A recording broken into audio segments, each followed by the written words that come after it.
গণ অভ্যুত্থানে অংশ নেওয়া তরুণদের নিয়ে আরেকটি নতুন দল গঠনের ইঙ্গিত। তৃণমূল সাজাতে নজর এনসিপির, যুক্ত হতে পারবেন অন্য দলের সাবেকরাও।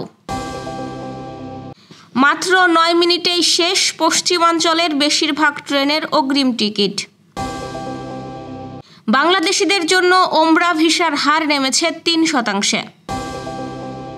বিদেশি বিনিয়োগকারীদের জন্য স্পেশাল পাস চালু করছে মালয়েশিয়া। স্পিন কোচ মুস্তাকের কাজে খুশি বিসিবি, বাড়ছে চুক্তির মেয়াদ। শুনছিলেন দিনের খবরের প্রধান শিরোনাম, এবার বিস্তারিত। তার আগে গ্রামের কাগজের ইউটিউব চ্যানেল সাবস্ক্রাইব করুন এবং সব খবর পেতে ফেসবুক পেজ ফলো করে রাখুন।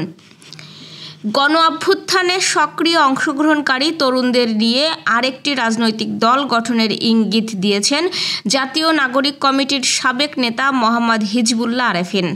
বৃহস্পতিবার রাতে নিজের ফেসবুক আইডিতে দেওয়া এক পোস্টে এ তথ্য জানান তিনি। হিজবুল্লাহ বলেন, গণ অভ্যুত্থানে সক্রিয় অংশগ্রহণকারী তরুণদের সাথে আলাপ পরামর্শ এবং তাদের সম্মিলনে আমরা একটি রাজনৈতিক প্ল্যাটফর্ম গঠনের দিকে আগাচ্ছি ইনশাল্লাহ। বিদ্যমান রাজনৈতিক সংস্কৃতির পরিবর্তন ও ধর্মীয় বিশ্বাস ও মূল্যবোধের ভিত্তিতে গঠিত এই বদ্বীপের সামাজিক চুক্তিসমূহের পুনর্বহাল হবে আমাদের রাজনীতির ভিত্তি। এই বদ্বীপের তাহাজিব তমুজুদ্দিনকে আঁকড়ে ধরেই আমরা নতুন রাজনীতি বিনির্মাণ করব ইনশাল্লাহ। তিনি বলেন, আমাদের রাজনৈতিক সংস্কৃতিতে চাঁদাবাজি, দুর্নীতি নির্ভর যে পলিটিক্যাল ইকোনমি, আমরা তার পরিবর্তন করতে চাই। পেশি শক্তি নির্ভর যে রাজনৈতিক সংস্কৃতি, যেখানে মানুষের গুরুত্ব স্রেফ মিছিলে মাথা গোনা, আমরা এই পরিবর্তে রাজনীতিতে সম্মান ও শরিকানা হাজির করতে চাই। দলের ভিতরে অভ্যন্তরীণ গণতান্ত্রিক চর্চাকে জরুরি রাখতে চাই। তিনি আরও বলেন, নারীর হক, মর্যাদা আর নিরাপত্তা নিশ্চিত করা হবে আমাদের রাজনীতির মূল মন্ত্র। বাংলাদেশ হবে নারীদের জন্য আমান ও সুকুনের রাষ্ট্র, এটা হবে আমাদের রাজনৈতিক অঙ্গীকার। সামাজিক, রাজনৈতিক ও রাষ্ট্রীয় কাঠামোর সর্বত্র ন্যায়, নীতি ও ইনসাফ প্রতিষ্ঠা হবে আমাদের মাকসাদ। নির্বাচনকে সামনে রেখে নিবন্ধন পেতে তৃণমূল সাজাতে অগ্রাধিকার দিচ্ছে নবগঠিত দল জাতীয় নাগরিক পার্টি এনসিপি, যেখানে যুক্ত হতে পারবেন ফ্যাসিবাদ বিরোধী অন্য দলের সাবেক অভিজ্ঞ সদস্যরাও। দল সংশ্লিষ্টরা এসব তথ্য জানিয়েছেন। এদিকে দেশের বিভিন্ন জেলায় কমিটি সাজাচ্ছে বাংলাদেশ গণতান্ত্রিক ছাত্র সংসদ। জুলাই অভ্যুত্থানের আকাঙ্ক্ষাকে সামনে রেখে আত্মপ্রকাশ করে নতুন রাজনৈতিক দল জাতীয় নাগরিক পার্টি। এর আগে আত্মপ্রকাশ হয় ছাত্র সংসদ, বাংলাদেশ গণতান্ত্রিক ছাত্র সংসদের। জুলাই অভ্যুত্থানের সাহসী ভূমিকা রাখলেও দল দুটোর নেতৃত্বে থাকা তরুণদের অধিকাংশেরই নেই কোনো রাজনৈতিক অভিজ্ঞতা। আসন্ন নির্বাচন সামনে রেখে নিবন্ধনের শর্ত পূরণে তৃণমূল গোছাতে নজর দিচ্ছে এনসিপি। এনসিপির সদস্য সচিব আক্তার হোসেন বলেছেন, একটি রাজনৈতিক দলের নিবন্ধন পেতে যে শর্তগুলো পূরণ করতে হয়, যেমন 1/3 জেলার কার্যালয়ে লাগে, থানা বা উপজেলা পর্যায় পর্যন্ত কার্যালয়ে বিস্তৃতি লাগে, অল্প সময়ের মধ্যেই এগুলো পূরণের জন্য পদক্ষেপ নেওয়া হচ্ছে। আমাদের দলে নানা বয়সী মানুষ, নানা শ্রেণী পেশার মানুষ, বয়োজ্যেষ্ঠ যারা আছেন, রাজনীতির সঙ্গে আগে যুক্ত ছিলেন বা যুক্ত হতে চান, সকলকেই আমরা দলে নিতে আগ্রহী। জুলাই অভ্যুত্থানে অংশগ্রহণকারীদের পাশাপাশি সমাজে সৎ রাজনীতি অভিজ্ঞ মানুষ খুঁজছে দলটি।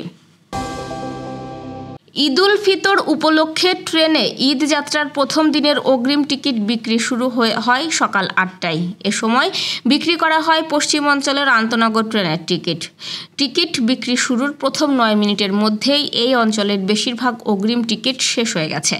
শুক্রবার সকাল 9টায় রেলের টিকিট বিক্রির ওয়েবসাইটে রংপুর, গাইবান্ধা, কুড়িগ্রাম অভিমুখের কোনো ট্রেনের টিকিট অবশিষ্ট ছিল না। তবে ওই সময় পর্যন্ত পঞ্চগড়, লালমনিরহাট, পার্বতীপুর ও রাজশাহীগামী ট্রেনের টিকিট অবশিষ্ট ছিল। সকাল 11টার দিকে মোটামুটি সব অঞ্চলের ট্রেনের টিকিটই শেষ হয়ে গেছে। এর ফাঁকেও 1-2টি ট্রেনের টিকিট মাঝে মধ্যে দেখাচ্ছে। এ বিষয়ে ঢাকা রেলওয়ে স্টেশনের স্টেশন ম্যানেজার শাহাদাত হোসেন জানান, ঢাকা থেকে পশ্চিমাঞ্চল এবং পূর্ব অঞ্চলে চলাচল করা 43টি আন্তনগর ট্রেনের অগ্রিম টিকিট বিক্রি হবে আজ। সব মিলিয়ে প্রায় 33,257টি টিকিট বিক্রি হবে অনলাইনে। এর মধ্যে শুক্রবার সকাল 8টা থেকে পশ্চিমাঞ্চলের 20টি আন্তনগর ট্রেনের টিকিট বিক্রি শুরু হয়। এ অঞ্চলের ট্রেনে প্রায় 17,000-এর মতো টিকিট রয়েছে। এদিকে শুক্রবার দুপুর 2টা থেকে পূর্বাঞ্চলে চলাচল করা ট্রেনের অগ্রিম টিকিট বিক্রি শুরু হবে অনলাইনে। রেলওয়ের সিদ্ধান্ত অনুযায়ী আগামীকাল 15 মার্চ বিক্রি করা হবে 25 মার্চের অগ্রিম টিকিট। পর্যায়ক্রমে 26 মার্চের টিকিট বিক্রি করা হবে 16 মার্চ, 27 মার্চের টিকিট বিক্রি করা শুরু হবে 17 মার্চ, 28 মার্চের টিকিট বিক্রি করা হবে 18 মার্চ, 29 মার্চের টিকিট বিক্রি করা হবে 19 মার্চ এবং 30 মার্চের টিকিট বিক্রি করা হবে 20 মার্চ। ওমরার ভিসার জন্য শতভাগ আবেদনেই অনুমোদন দিত ঢাকার সৌদি দূতাবাস, কিন্তু 6 মার্চ থেকে তা নেমেছে 2 থেকে 3%। রমজানে ওমরা করার অপেক্ষায় থাকে লক্ষাধিক যাত্রী। একই কারণে হজের জন্য বাড়ি ভাড়া করতেও যেতে পারছেন না এজেন্সির প্রতিনিধিরা। ধর্মোপদেষ্টা বলেছেন, সংকট সমাধানে সৌদি আরবের সঙ্গে যোগাযোগ করা হবে। হজের খরচ বেড়ে যাওয়ায় কয়েক বছর ধরে বাংলাদেশ থেকে বেড়েছে ওমরার যাত্রী।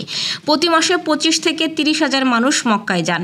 রমজানে ওমরার যাত্রী দাঁড়ায় লাখের কাছাকাছি, কিন্তু গেল 6 মার্চ থেকে নতুন ওমরা ভিসা একরকম বন্ধ।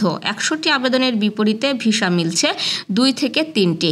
হজ এজেন্সি অ্যাসোসিয়েশন অব বাংলাদেশের মহাসচিব ফরিদ আহমেদ মজুমদার বলেন, রমজানে ওমরার জন্য কয়েক মাস আগেই টিকিট কেটে রাখেন যাত্রীরা। বর্তমানে এই সংখ্যা 30 হাজারের বেশি। তাদের টিকিটের টাকা ফেরতের বিষয়ে তৈরি হয়েছে অনিশ্চয়তা। এদিকে 29 এপ্রিল থেকে হজের ফ্লাইট শুরুর কথা থাকলেও ঢাকা মদিনা রুটে ফ্লাইটের সময়সূচি নিশ্চিত হয়নি। মালয়েশিয়ায় বিনিয়োগের সুযোগ সহজ করতে বিদেশি বিনিয়োগকারীদের এবং প্রবাসীদের সুবিধা দিতে দেশটির সরকার আগামী 1 এপ্রিল থেকে একটি বিশেষ পাস চালু করতে যাচ্ছে। মালয়েশিয়ার সরকারের নতুন এই উদ্যোগের আওতায় বিদেশি বিনিয়োগকারীরা 6 মাসের জন্য দেশটিতে অবস্থান করতে পারবেন এবং প্রয়োজনে এটি আরও 6 মাসের জন্য নবায়ন করতে পারবেন। বিশেষ পাসধারীদের জন্য মাল্টিপল এন্ট্রি ভিসা দেওয়া হবে, যা বিনিয়োগকারীদের মালয়েশিয়ায় দীর্ঘ সময় অবস্থান করে তাদের বিনিয়োগ কার্যক্রম পরিচালনার সুযোগ করে দেবে। এক বিবৃতিতে এ তথ্য নিশ্চিত করেছে দেশটির স্বরাষ্ট্রমন্ত্রী Datuk Seri Saifuddin Nasution Ismail. Pakistani spin bowling coach Mushtaq আহমেদের কাজে বেশ সন্তুষ্ট বাংলাদেশ ক্রিকেট বোর্ড। বিসিবির একজন কর্মকর্তা জানিয়েছেন যে স্পিন পরামর্শক মুস্তাক আহমেদের চুক্তির মেয়াদ আরও 2 বছরের জন্য বাড়ানোর সম্ভাবনা রয়েছে এবং তিনি একই ভূমিকায় কাজ চালিয়ে যাবেন। বলা হচ্ছে, উভয় পক্ষ শিগগিরই চুক্তিতে স্বাক্ষর করতে যাচ্ছেন। কেবল কিছু ছোটখাটো বিষয়ে এখনও চুক্তি করা বাকি রয়েছে। একজন শীর্ষ বিসিবি কর্মকর্তার বরাত দিয়ে ক্রিকবাজ এ তথ্য জানিয়েছে।